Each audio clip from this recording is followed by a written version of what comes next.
My name's Josh Mason. KWMT is the station. We're classic country, a lot of the older stuff. So you kind of came across our radar with Elvira cover of the Oak Ridge Boys stuff that your a cappella group Home Free has done. You sing bass, right? Tim Foust, by the way. I don't think I gave that out there.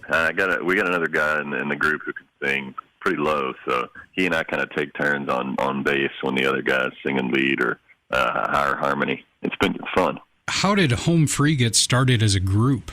Started about 20 years ago, actually, up in Mankato, Minnesota. A couple brothers and a best friend just started it out as a hobby, and that's what it was for a long time. And then luckily for the rest of us, it snowballed into a career. And then along the way, they started picking up guys who were more serious about doing it full time. So Rob has been in the band for about 13 years now. I came in shortly after that. Around that time, we went on a cruise ship and as guest entertainers, and Austin was one of the featured vocalists on board, and he absolutely blew us away. So we convinced him to literally jump ship and join Home Free. And then a few years after that, we went on NBC's The Sing Off, and we ended up winning that thing. And then through the Sing Off family is how we met Adam Chance, who's the most recent member, and he came in. That's been quite a few years now, but that's the lineup as you know it. So Mankato, Minnesota, huh? That's actually just a stone's throw from where we're at in Iowa, southern Minnesota. Yeah. Is that where you're from, or where did you grow up? I actually am from Southeast Texas originally. I live in Nashville these days, but yeah, I mean, we tend to, when touring is normal, we tend to get up to Mankato at least once a year and do a homecoming. Now, growing up in Texas, I'm sure you were pretty heavily influenced by country and country western music, weren't you? Absolutely. What are some of your favorite artists? Like, who did you listen to a lot when you were growing up? My mom's favorite was Kenny Rogers, so there was a lot of Kenny in the house. But I always gravitated to anything that had a lot of harmony in it. So the Oak Ridge Boys, Statler Brothers, fast forward a little bit, and Diamond Rio and some of the groups like that. That's what always caught my ear. When did you get started singing? I mean, was it like a church choir, school choir or something? Or you know what? I've been singing as long as I can remember. My mom sang to me as a baby, and she said I was humming along and matching pitch before I could form words.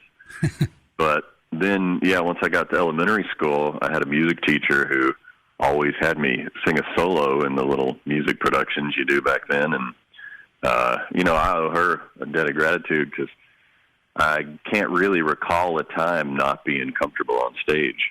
And with your deep singing voice, you figure you sure there wasn't like a short period where maybe in like your teen years or early teen years, pre-teen years, that it might have been a little shaky? I mean, I went through that, the Greg Brady, who had the famous puberty voice. I had a little bit of that for a year there. But even then, I figured out how to work around it. It was short-lived.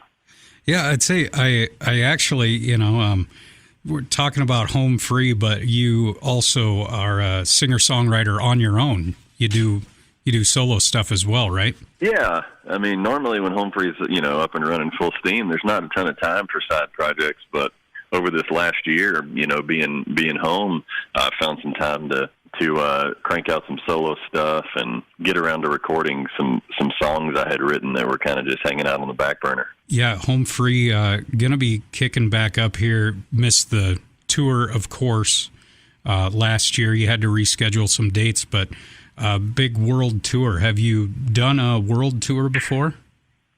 We have. As a matter of fact, we were in Germany whenever we had to pull the plug on a tour and get home ASAP last March. Oh, wow. Yeah. Was it a pain getting back or anything, or did they just kind of let you back in? And I mean, luckily, some of the venues they were pulling the plug themselves due to local government restrictions and stuff like that. But it was such a weird thing. We were keeping a close eye on how the pandemic was progressing while we were over there, and we had already canceled a couple of shows, but we were in Austria having breakfast, and our crew was about to start setting up, and the promoter came in and said the Austrian government had just banned all music events. So we hightailed it up to Munich, Germany, which is where our next show is supposed to be a couple of days later. And we thought, well, we'll kind of regroup here and just see what it looks like. And then the next night, we ended up staying up till 2 a.m. Germany time to see the U.S. presidential address. And that's when he announced that they were going to be halting travel from Europe to the U.S. So we got on the phone with Delta and we said, get us the first flight out of here. You know, it was definitely tricky just logistically because we had rented a bunch of equipment. We have a bus we're traveling in over there. We had some merchandise printed over there because it's just more cost efficient. And we ended up having to just leave all of that stuff there in the middle of the night.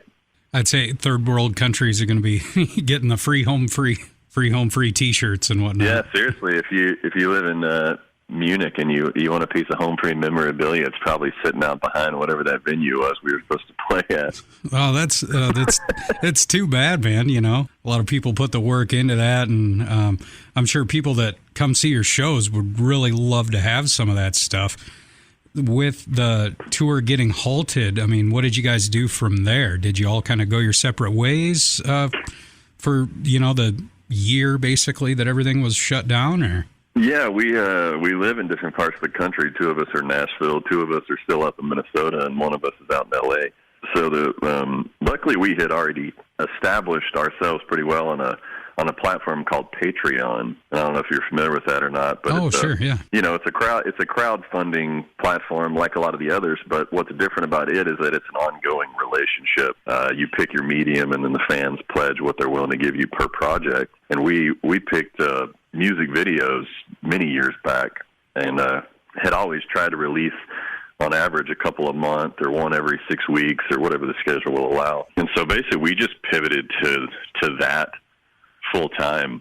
So we all got home recording equipment. We got some software that allows our producer to run the session from his home studio. And we've just been, cranking out music as much as we can during all this downtime. That part's easy. The tricky part is figuring out how to film a music video remotely and then make it seem cohesive. Oh, yeah. But we've got some really talented videographers who have done a wonderful job.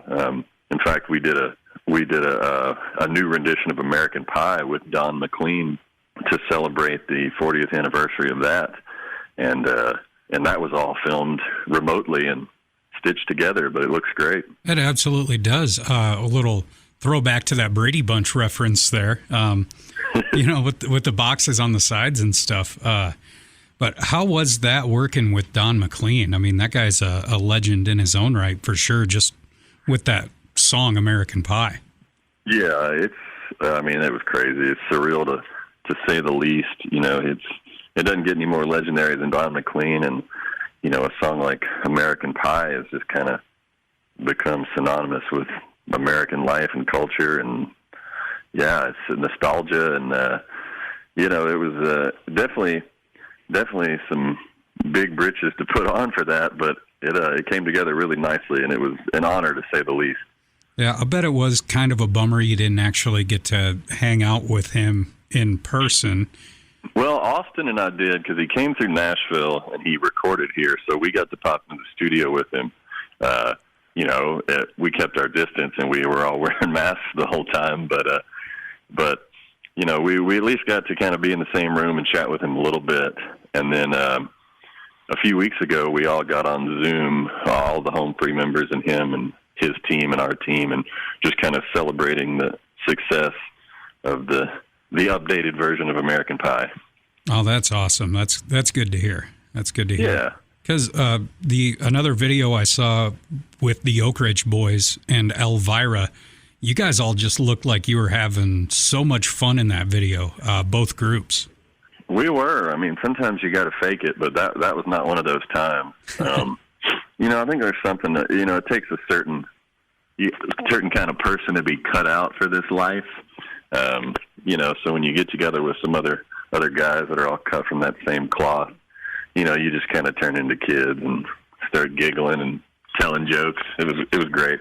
So what are some other collaborations you think you'd like to work on in the future? Is there any artists that really stick out that you're like, man, we got to do their tune? I mean, we're wide open. I mean, you name a country artist, and we'd love to collaborate with them.